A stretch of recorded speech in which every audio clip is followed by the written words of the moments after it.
Good morning. If we can have everyone take your seats and silence your phone, the governor will be here very, very shortly. Thank you.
Thanks so much. Oh, no. Sit down. Thank you. Thanks. Great to be back in Sarasota. We're joined by our state's First Lady, my wife, Casey. We also have our Secretary, Department of Children and Families, Siobhan Harris, our DEM, Emergency Management Director, Kevin Guthrie, and then we've got Sandra Tabfume, Emergency Management Chief here in Sarasota County, and then our really carrying a lot of clout legislative leaders, Senator Jim Boyd and Representatives McFarland and Robinson. So I want to thank them for all their work and thank them for being here. So we've recently, of course, had Hurricane Debbie, and when you have these storms, there's a lot of different things that can happen. We've had storms like Hurricane Michael, which hit the Panhandle in 2018, that was almost like a tornado going through, Category 5 winds, and could obliterate things. We also have storms like Debbie that just leave a lot of water, and so it's not that the winds are knocking over all the buildings, but it's just areas are taking a lot of water, and we saw that from Sarasota, Bradenton, all the way up to north central Florida, where we saw the water get really, really high. So we prepare for whatever may come down the pike, and so for this storm, we had 17,000 linemen and utility crews ready to assist as soon as the storm passed.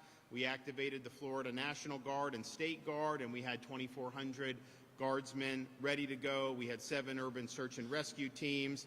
We had tarps, meals, bottles of water stationed, ready to go. We've distributed a number of the meals and bottles of water and some of the tarps immediately after the storm. But you're doing this, Florida Department of Transportation, clear the streets, make sure the bridges can be open. All these things happen, and we had, because of the linemen there, we had 675,000 accounts power restored within like 48 hours. And compare that, Houston got a storm similar to Debbie, and they had millions of people without power for a long time. So this is not something that is the norm in terms of how these responses work. So we appreciate that. But basically our view is we'd rather be prepared, over-prepared, and on this storm we were over-prepared. There were things that we did not need to deploy that we had ready, but we'd rather do that and be able to meet the needs. And then when things happen, we improvise. I mean, when they had the bridges that were knocked out in Ian, those weren't our bridges at the state level. They asked for help. We went in. We got those back up and running and connected people to their homes again. When we had some of the utility companies, the cooperatives, and some of these in Southwest Florida that weren't really moving forward as fast on the power restoration, we surged mutual aid. We had these linemen from other companies show up to be able to get it done. And that's just kind of the way that we see things. Now, this storm is the first storm that included Hope, Florida. So Hope, Florida was spearheaded by the First Lady several years ago, and the impetus for it is just the recognition that government cannot solve all these problems that we deal with as a people. And particularly when you start talking about people that are less fortunate, they may need a hand up. Putting people on a dependency on government is not going to lead to them being able to realize their dreams, and we've seen a lot of government bureaucracies fail. So what Hope Florida sought to do is to recognize we have all these resources throughout our communities, our churches, our charities, individual volunteers, businesses that want to help, that we can tap into. And so rather than think government and be in that silo, let's use government as a way to connect people in need to all these great resources throughout our community. And so that's been applied to things like the Department of Children and Families. And since that has launched, I guess probably about a year and a half into it now, there have been 30,000 people who have either completely or partially eliminated the need for any public assistance at all. So you're moving people to a pathway to self-sufficiency where they're going to be able to do very well. So it's better for those folks. It's also better for the taxpayers. And so based on our efforts so far, Hope Florida related initiatives are projected to save taxpayers almost $1 billion over the next 10 years. Why?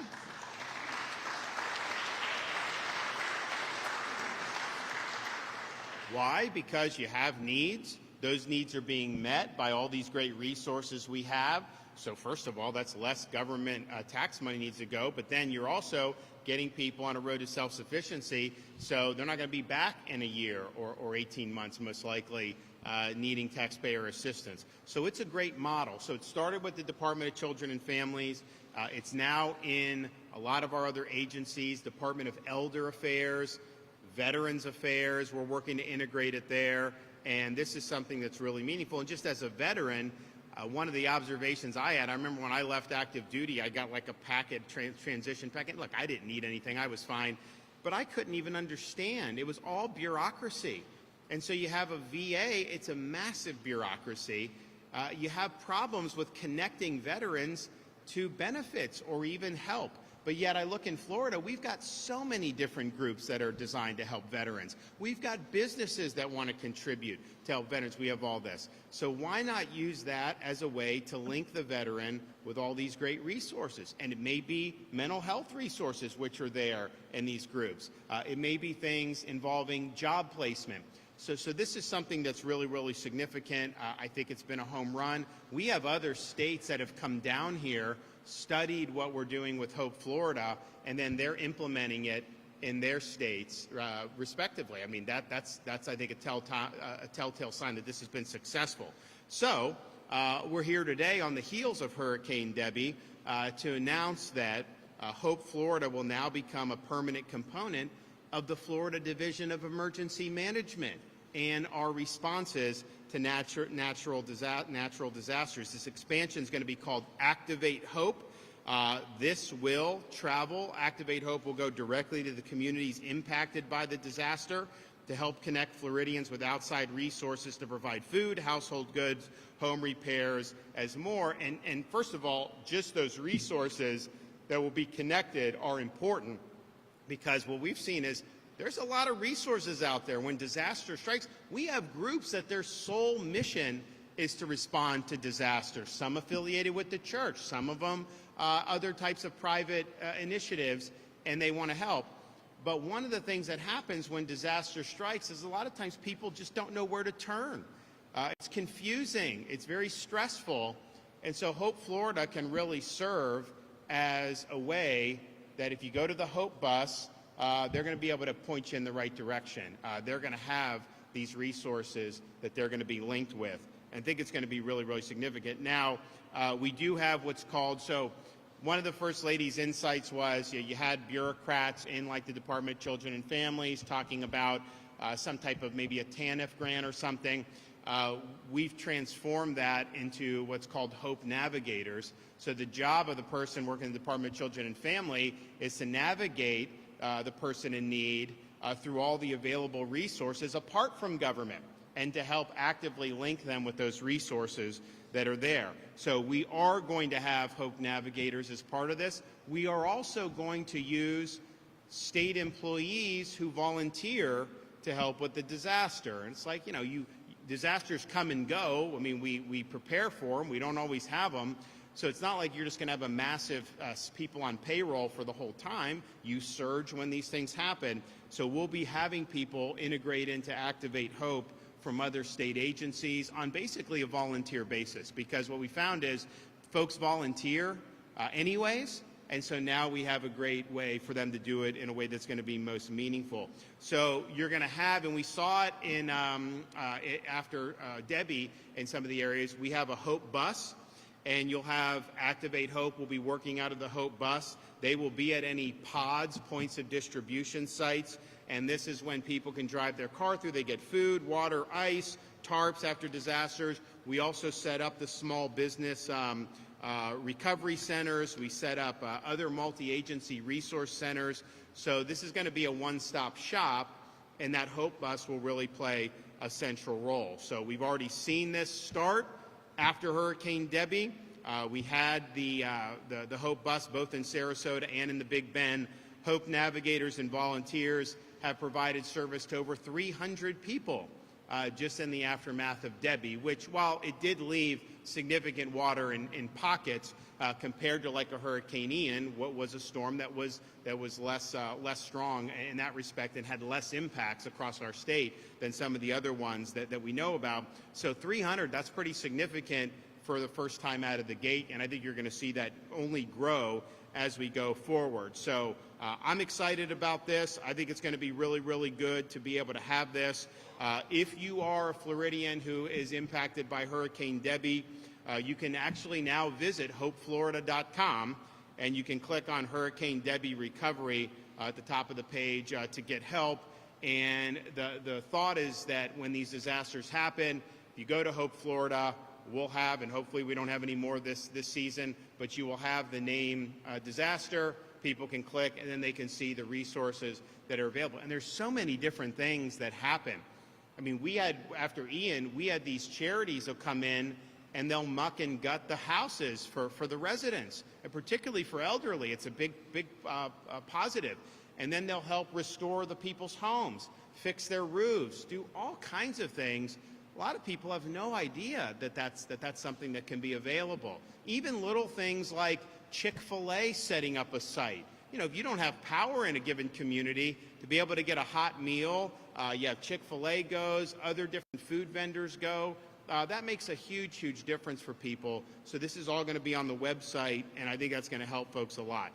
Additionally, we're also happy to announce that our new toll-free Hope line at 833-GET-HELP is active today for Floridians to call, 833-GET-HELP, and that will be something where people can be pointed in the right direction. So I'm excited about this. I think that this is a way we could easily rest on the laurels. If you look at disaster response in Florida compared to just about everywhere else, I mean, it's night and day. What Kevin and his team have done, what your local folks here in Sarasota and other parts have been able to do, really working well to be efficient and effective at doing this. And you go back and look at some of these other responses. I mean, you know, how did New Orleans handle Katrina? How did the Louisiana handle Katrina? Not very good. How did Hurricane Andrew, when that hit in '92, I mean, it was like almost a war zone down there for a long time. You just didn't have the same level of really rapid response. And so we're doing that at the state of Florida. We're proud of that. The power restoration, I think we set a record with Ian with the fastest power restoration. It was like 3 million people in a relatively short period of time. Then Idalia last year, not quite as many, but even faster.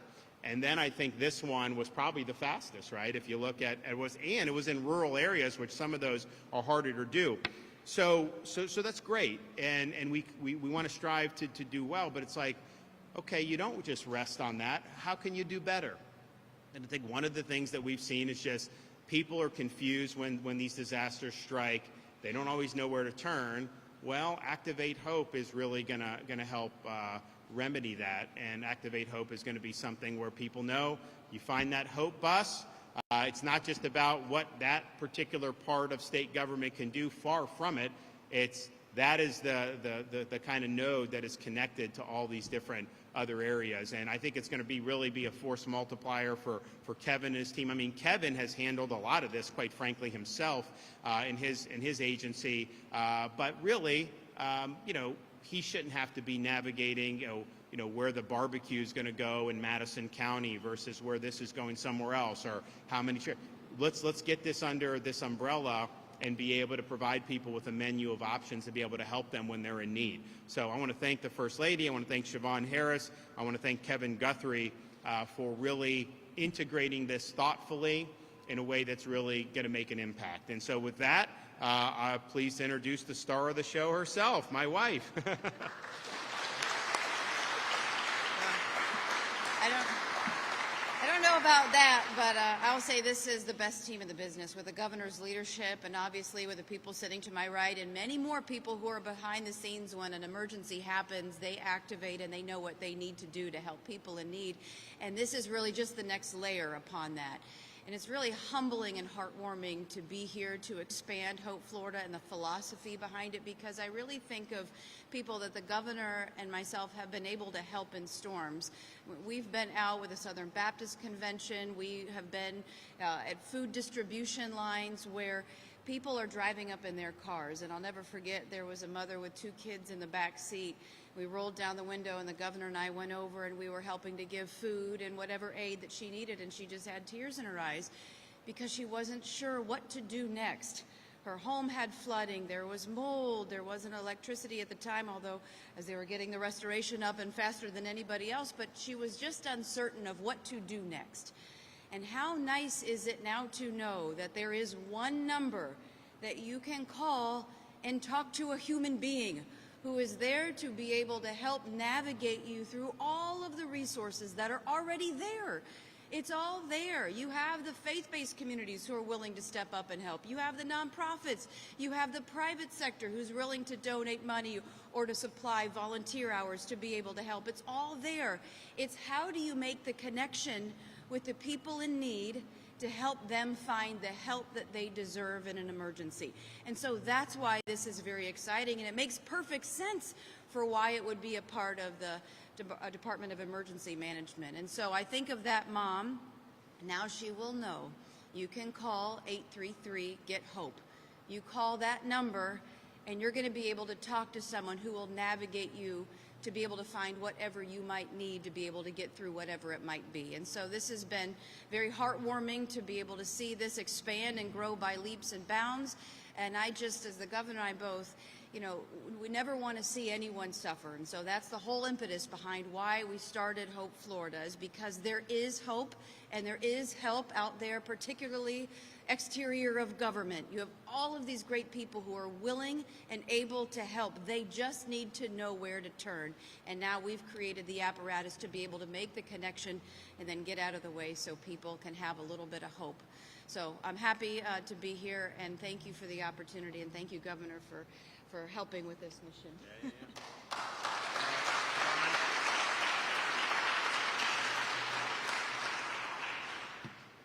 Good morning, everyone. I'm so honored to be here with Governor DeSantis, First Lady Casey DeSantis, Director Guthrie, and local leaders for this exciting Hope Florida announcement. Since First Lady DeSantis launched Hope Florida in the fall of 2021, it has truly taken on a life of its own.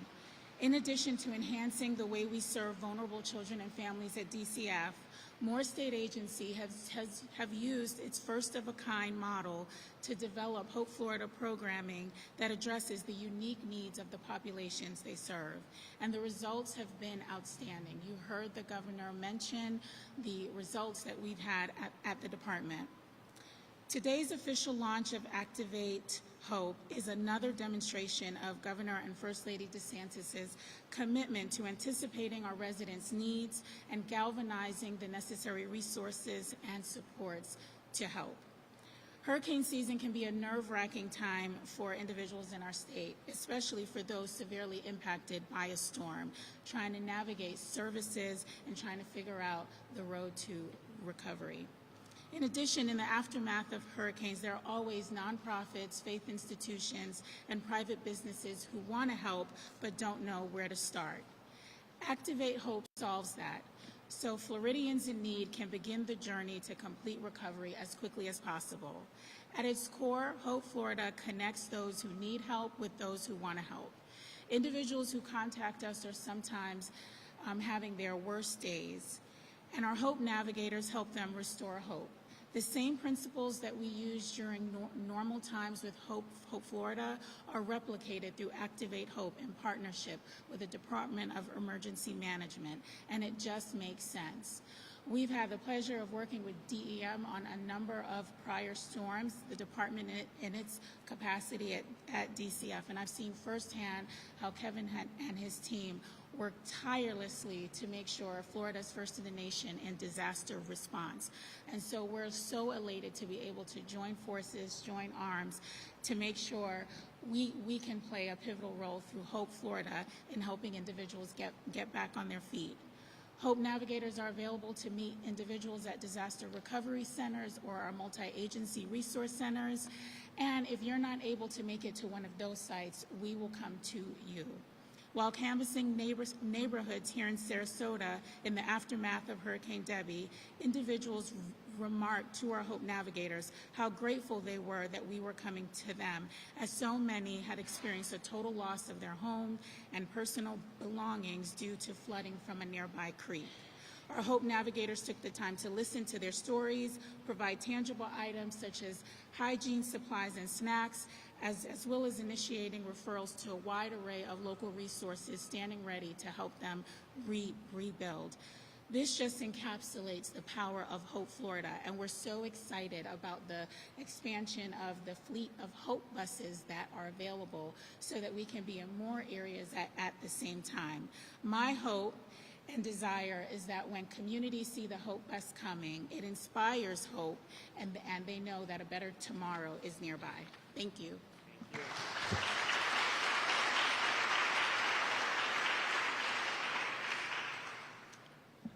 Hello, everyone. Good morning, and thank you for having me here. My name is Kevin Guthrie. I'm the Executive Director of the Florida Division of Emergency Management. The agency and the State Emergency Response Team have been a part of numerous response and recovery efforts for all kinds of disasters and situations that impact the great state of Florida. Each storm is very different. Each response and recovery effort is very different and unique, meaning that we at the state level must be prepared for absolutely anything and everything. Through the dedication of the leadership of Governor DeSantis and the First Lady, and the collaboration and support of our partners like Siobhan and other state agencies, the state continues to innovate so we can better serve our residents. FDM's collaboration with Hope Florida is another useful tool in our toolkit that allows us to reach more survivors who need help and find ways to connect them with the services and resources faster than ever before. In response to Hurricane Debbie, the State Emergency Response Team has completed over 1,200 missions, which involved assisting counties in obtaining vital resources for their residents, deploying state resources such as food and water, and managing flooding in impacted areas. This addition of Activate Hope to our response and recovery efforts has made it easier to connect survivors across broad regions with varying needs to recovery resources. As the First Lady and I were talking on the plane down here today, it's just simple. One simple number, 833-GET-HOPE. Go to the Hope Florida website at hopeflorida.com. It's just a one-stop shop to get everything you need. Don't worry about navigating everything else that's out there. Just go to the one location that has everything. When Floridians need disaster-specific resources, they can go to Activate Hope form. They can go to the Activate Hope form. Our FDM Unmet Needs team is proud to be a partner and a part of that process to assist them and connect them with the resources that we have. I'm happy to continue this partnership and to continue the innovative ways to better serve our residents. I want to thank the First Lady and Governor DeSantis for always thinking of ways to proactively connect with our residents to build a much more resilient Florida. I want to thank Siobhan and the many CERT agencies that help us out with this, with Hope Florida. It's not just one and two agencies, it is a host of about 30 agencies that get this done. And you might ask, well, what's happening right now? Well, right now, through Hope Florida, we have businesses and volunteer organizations like the Rotary, United Methodist, the Church of God, the Mennonites, Baptist, Plain Compassion Crisis Response, Faith Responders, Samaritan's Purse, and Nehama, who are right here inside of Sarasota and Manatee counties, providing muck and gut services and other services to help people get back on their feet. As we continue to support the recovery of those affected by Hurricane Debbie, I encourage everyone still needing assistance to utilize the resources like Activate Hope and Hope Florida. If you need information on updates as to what the division is doing, you can certainly go to floridadisaster.org/updates. But I would be remiss if I didn't take the opportunity as I'm sitting here today to say we are entering the peak weeks of hurricane season. They are upon us. As tropical cyclones may develop over the next 4 to 6, even 8 weeks, I want to remind everybody to stay vigilant and stay prepared. As the governor has said from this podium and many podiums before, we prepare for the worst and we hope for the best. But we will be prepared. Don't worry about that. You can download our 2024 hurricane guide at floridadisaster.org/guide. And also remember that this Saturday, August 24th through Friday, September the 6th, is another historic policy from the legislature and the governor, another disaster preparedness tax holiday that you can go out and restock or stock for disaster items. Again, Governor, thank you for your leadership. First Lady, thank you for your leadership. Thank you for all you're doing for the division and all of us at the State Emergency Response Team.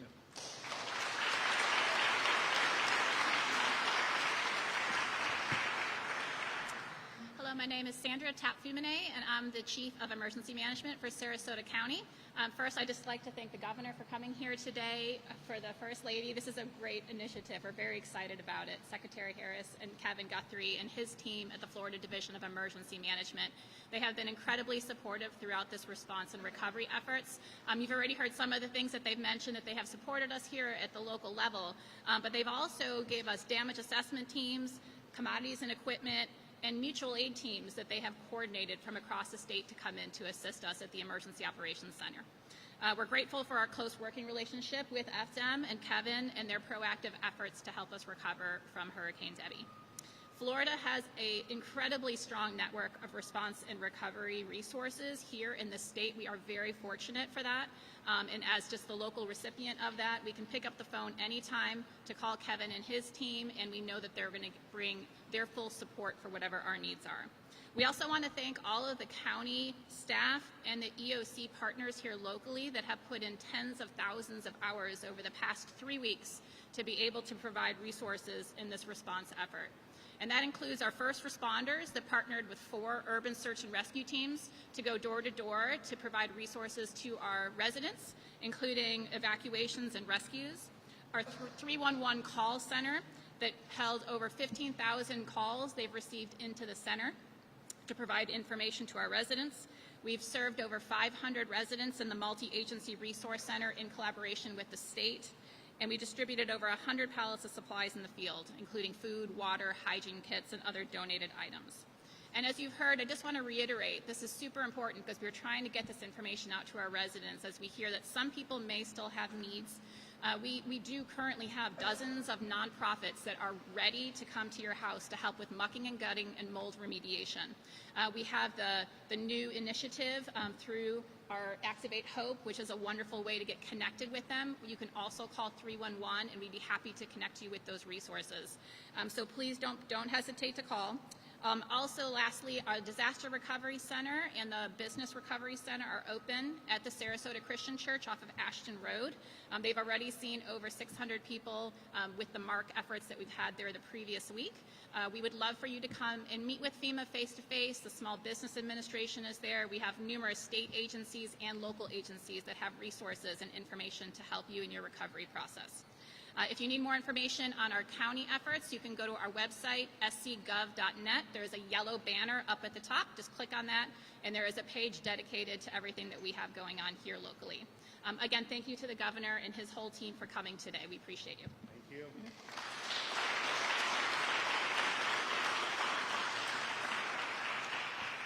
And so Kevin mentioned the disaster preparedness tax holiday. It's a way to get the supplies you need and save some money. It's the second tranche of this. We had one before the start of hurricane season, or just as hurricane season was starting. And if you look out into the Atlantic right now, it's very calm. We don't see anything. But, you know, as Kevin said, we're right now, from now until probably the first week of October, historically, if you look at how these storms, it's usually in that time. Doesn't mean you can't get one before. It doesn't mean you can't. We got one in November a couple years ago, not as strong as the ones that typically come in August, September, early October. So just be prepared. And because it's calm now, that does not mean 2 weeks from now, Kevin and I aren't going to be at the Emergency Operations Center warning people we may have a storm. We might. And so you just got to be prepared. So I found that you know, if you have some of these things that you just have, and if you don't use them one season, you got to, whether it's the batteries, whether it's some of the other stuff that people want to see, do it. And we're happy to be able to deliver that relief to Floridians, and we'll continue to be pushing for that. I also just want to say, because I haven't you know, done one of these since Friday, but Florida, we're ranked #1 economy by CNBC 2 years in a row in all 50 states. If you look, we have a massive budget surplus, since I became governor, if you take all the debt the state accumulated from the 1840s to the present, we've retired 36% of that just in the last 5.5 years. We're on our way to retiring over half of the state's historical debt just in the period where I'm in office. And so the legislature put in more money for the accelerated debt repayment where we can repay it cheaper, save taxpayers even more money, and we're proud of that. We're proud of all the tax relief we've done. We're proud of what we've done for education, raising teacher pay, proud of supporting police and firefighters. I mean, we did for a few years, we were able to do a $1,000 bonus for every firefighter and police officer in the state of Florida. We have $5,000 bonuses for new police that are coming in and joining the force, particularly those from other states where they're not treated well. We've done more for infrastructure than at any time in Florida history by a country mile, including moving Florida forward, which is an additional $5 to $7 billion on top of a record-setting budget so that these projects can get accelerated and alleviate traffic and congestion, which has been an issue even more so given the influx of people that we've seen. And I don't ask people to come. It's just, you know, we're a good place to be. It's a free country. So all that being said, we're proud of that. We've had lower unemployment than the nation as a whole, I think for like 45 consecutive months. Our economy, since I've been governor, has grown 22%. The nation's as a whole over the same period of time, 11%. So we're doubling up the economic growth of what you're seeing nationally. So we're in a good position to be able to critique some of the stuff you're hearing about what some of these people want to do after this election in terms of the economy. Fact is, the biggest issue we have to deal with is the interest rates and the high cost of groceries and all those things that were facilitated by the federal government borrowing, printing, and spending ungodly sums of money as if no one was going to have to pay the piper for that. Of course they are. So now you have Kamala going out there on Friday saying she has this economic plan that's going to somehow solve. And what does she say? She says, oh, the high grocery costs are because of price gouging by corporations. And she's going to set controls so that somehow they can't do that. I can tell you, if they do that, you know, we're going to end up having bread lines to be able to get food at the supermarket. It is a truly insane policy. It's an act of desperation because she cast the tie-breaking vote for Biden's stimulus in the spring of 2021. She cast the tie-breaking vote for the Orwellian-named Inflation Reduction Act. So it's not just that she was vice president. She owns these policies that have driven up the cost of groceries. And make no mistake, it's because the supply chains were disrupted, all the inputs are more expensive. That's not just true for groceries, that's true for everything in the economy. So that price control is a joke. And even when you have liberal media saying that it's a joke, you know, because she's gotten fawning coverage since they did the old switcheroo. So that's really, really bad. It will not work. And it's almost like you have a fire, and what, you're going to have the arsonist go in to put out the fire? That's essentially what that means. It doesn't make any sense. But what's even more destructive than even that is her plan to tax unrealized capital gains at, I think, 25%. And so what does that mean? Well, if you look in the state of Florida, the #1 source of wealth for probably most Floridians is the value of their home. And when I became governor, homes were worth a certain amount. They're worth a lot more now than they were 5.5 years ago. So you have families who maybe they've lived in a place for 30 years. They've seen their home value go from $350,000 to maybe $500,000 or $600,000, and sometimes even double, depending on where you are in the state. So that is a really significant source of wealth. Particularly some of the elderly have sold homes and downsized, and they're able to get a nice windfall for themselves. Well, if you have Kamala's plan of taxing unrealized capital gains, when your home value goes up, you would be responsible on an annual basis for cutting the government a check for 25% of that increased value. Can you imagine if you had to do that? You buy a house for $500,000, and then the next year it's gone up to $550,000, and then they capture that gain, and you've got to write a check for a portion of that and just send the check to the government. I don't think people are going to be able to just scrounge up that much money. And then, oh, by the way, you give the check. Then if it goes down in the future, is the government going to rebate you? Of course not. So taxing unrealized gains is a truly imbecilic and insane policy. And I don't think even a lot of, I have not found anyone that could honestly justify this. Think about like if you buy stocks. So maybe you have a company you like, you buy some stocks, it goes up. You would, before you even sell it, even if you're just holding it, the value's gone up, you got to write a check to the government for the unrealized gain. Just think about what that would do to businesses, individuals, property owners. It would put this country into a depression. It would be the worst economic policy that's ever been done. But this is what she's proposing. So I would just say, it would hit Florida really hard because we've had people whose homes have gone up in value a lot over the last 5.5 years. Whatever your house has gone up, you'd have to write a check for 25% of that. Oh, and then, oh, by the way, after you do all that, when you actually go to sell your home, what are they going to charge you then? 44.6% on that capital gain if you made money on selling your home. This is truly insane, and it's emblematic, I think, and reflective of a candidate who's effectively an empty vessel, a candidate that is vapid, a vice president known more for her word salads than she is for any tangible accomplishments. And it's really, really dangerous. And look, I opposed whatever Hillary was selling in 2016, Obama's, all that. None of them ever did anything or tried to do anything that would be this destructive. So it may sound like, oh, unrealized gains, that's only going to hit a few hedge fund managers. No, if you did that, it would completely upend the way the economy functions, and it would destroy any incentive to want to make investments for yourself and your family going forward. And with that, I'm happy to take some questions.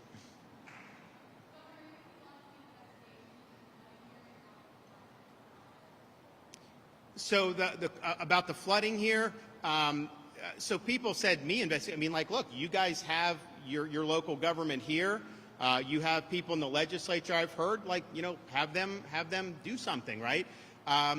The reality is when you have this much water, you are going to have some flooding. There's just no way around that. And it's true, as more things have been built up, it's harder to manage, for sure. That's really got to be determined on a local issue. We're not refereeing, where this goes or where that goes. We have a program in place with Fortify Florida or Resilient Florida, where if you have a local government that wants to do something to make themselves mitigate potential storm damage, you can get a grant, a matching grant.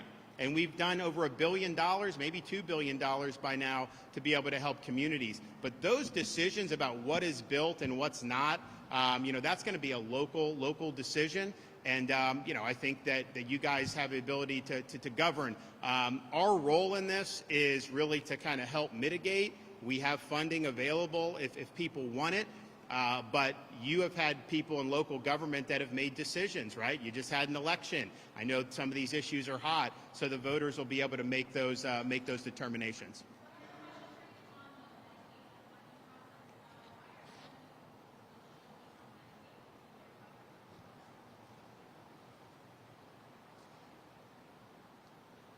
Can you repeat your question? She said, she said there's a lot of people that should have coverage that are losing it in the unwinding. I'm not sure that's true. Thank you.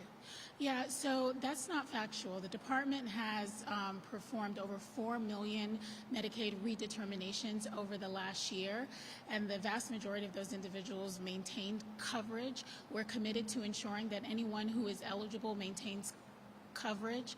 And for those who haven't, our economy is doing better. Income is a major part of individuals maintaining their Medicaid coverage. So if your income has gone up, it's going to affect your ability to maintain coverage.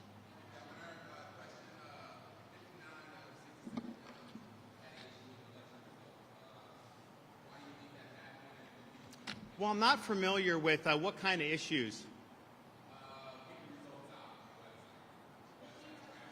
What's that?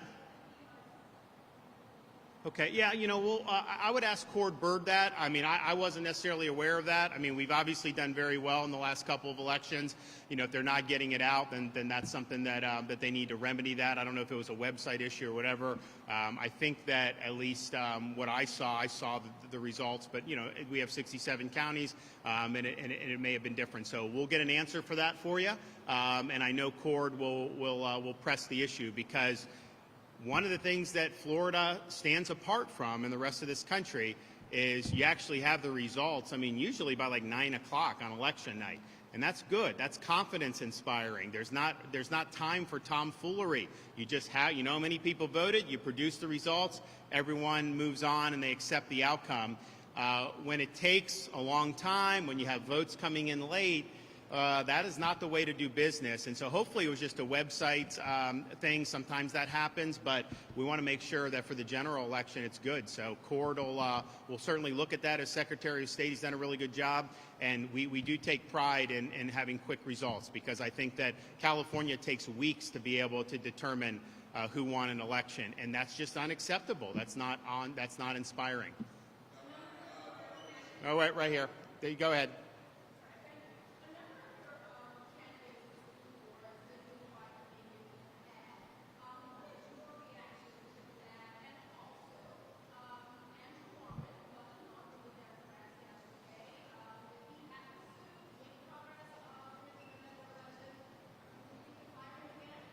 So on the school board, what we said was, we want to support school board candidates in whatever capacity we can that believe in putting students first, that respect the rights of parents, and that believe schools should educate, not indoctrinate. And that really shouldn't even be debatable, but it is now, just given where some of the people want to take education. And so when there's candidates that line up, we've been supportive. 2022, we put a lot of resources in. We weren't in a position necessarily to do that because we've got so much other stuff going on. But when you look at like Duval County, that's 1 million people in that area. They now have a 4-3 majority. A majority of the school board in Duval County, which Joe Biden won in 2020, has school board members that believe in putting students first, that believe in protecting the rights of parents, and that believe in education, not indoctrination. That adds to what was done in Sarasota in 2022, what we've seen progress in Lee, Brevard County, even Miami-Dade. So there's no other state in the country where you have counties, areas of that size, where you've seen those candidates win and win consistently. Now, yesterday, you're going into like some of these areas that Republicans have never been competitive in, like in the heart of Tampa, some of these other places. But, my view is you need to field candidates and run them all the way across the board. You shouldn't be seeding any of these elections. And what's happened, I think, over the years, and we worked to counteract that in 22, I think there was an imbalance again just last night, is, the school unions, this is their Super Bowl. I mean, they take the money, the dues, and they put it into electioneering, and particularly in a nonpartisan election, they can market their candidates one way to some voters, one way to others, and that's been going on for a long time. I think 22, there was a lot of resources brought to bear that helped counteract that, but we definitely saw that, particularly in those blue areas. But just think about it. You're now in a situation where someone's celebrating on the Dem side that they held an area, a school board in a blue district. I mean, like, usually that would just be a fait accompli. So if you look at the movement throughout Florida over the last several years, you have way, way more people on school boards that will put the students first, that do believe in parents' rights, and are not going to use the schools to indoctrinate. And that's really, I think, going to be the secret to continued success in education. And oh, by the way, we're #1 in education 2 years in a row by U.S. News and World Report. That was not true in the state of Florida 20 or 30 years ago. It is true now. So this is something that's really, really significant. And but ultimately, there was a lot of candidates that won in 22. There were some that won in really significant races like Duval. Ultimately, these candidates that won really put in a lot of effort, and they should get the credit. We were helpful, I think, as much as we could be, probably more so 2 years ago. But all these candidates work really hard, and it's important, and especially when you have an uphill battle you got to do it. And you're usually not going to win those the first time out.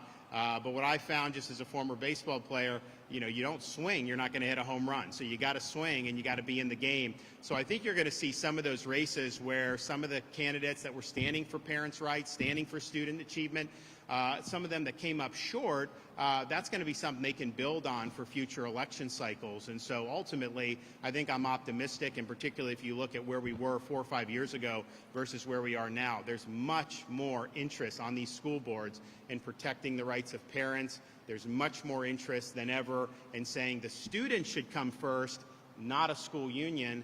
And then, of course, the issue that's been around the country that, these schools need to educate. Have the classical mission of a school, don't try to go in these other areas. I haven't seen, there's a state attorney there that I think's done really well. I think all the law enforcement are likely going to be supporting Susie. A lot of those people came to me and were the ones that really complained about Warren's dereliction of duty. So I think that'll work itself out. I don't think that's going to be an issue. Yes, ma'am.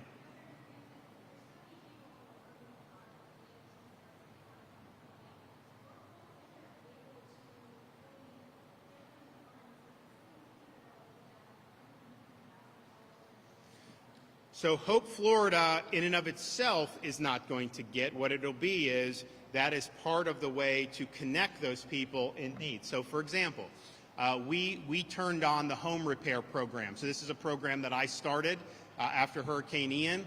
And what we do is we bring in supplies. So we will buy supplies and we get a good deal from Home Depot wherever we go. Do we do Home Depot this time? And Lowe's. And we get it. But then these groups come in, and their job and their mission is to fix homes. So we get them what they need, and then they provide the labor to go in and fix people's homes. And so we've seen that done throughout, particularly in Southwest Florida. So you're going to have an ability to do that. We also got approved for individual assistance. Now that's through FEMA. That's the Hope Florida is not going to be able to solve the inefficiencies of the federal government. I think it's done a lot. It isn't going to be able to do that. But you do have individual assistance now turned on for FEMA. Kevin also has that we started our own temporary trailer program, because what you had was you had people in these areas that FEMA, first of all, it would take forever for FEMA to get them temporary housing, but then they'd want to put them in a trailer park. Well, a lot of people don't want to live in that because you have all these things put in and it's just not normal life. So they rather have the trailer on their property while they rehab it. It makes total sense. So Kevin, and we started this program. He got the trailers on there much earlier than has ever been done. He's got that available. Now, I don't know how much the demand for that has been, but we're standing by to be able to help. So I think that there's a lot of resources out there. I think that while there was significant damage, the damage was contained in pockets around the state rather than the big sweep that we saw with Ian, where it just poured through the entire middle part, southwest, all the way middle part of the state. And so Hope will be connecting people to those types of resources. Now, Hope does have a charitable arm. There may be opportunities to do some grants, but I don't think that ultimately is going to be really what Hope is moving the needle on. I think Hope's going to move the needle on making sure people know. I mean, we would go to different places. I remember after Ian, someone needed internet, and you had a little business area. The companies were telling them it's going to take a long time. So we bring in Elon Musk's Starlink and just drop it there, and guess what? They had internet on the strip of businesses that would be able to do it. Well, if you tell Hope that you don't have internet, your business can't get up, Hope is likely going to have that. And we have Starlink available too. I think most of that was probably worked out. It seems the connectivity happened pretty good. I think it's mostly the damage from the flooding, and I think the damage from some of the other rising water that we're going to really have to contend with. All right, it's been great to see you guys. God bless, and let's get it done with all this Hope Florida. Thank you.